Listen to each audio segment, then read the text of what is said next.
sabi ko na masyado akong maraming nakain sa loob kasi gusto niya habang nagkukwentuhan ay merong kinakain, may pulutan. Tinanong ko siya kanina, sabi ko, anong kinain mo for lunch? Sabi niya, mukha daw yung menudo.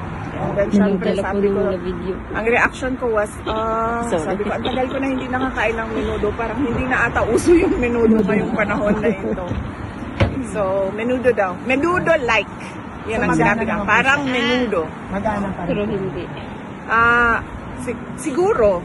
Siguro kasi wala naman siyang sinabi na hindi siya kumain. Kasi nung tinanong ko siya, anong ulam mo? Sabi niya, menudo-like. Yun yung kanya.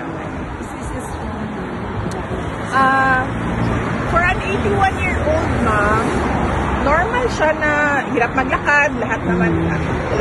Hindi naman lahat, pero karamihan ng 81 years old ay accidental talaga. Hirap na rin maglakad. So may tungkod siya. Ganun.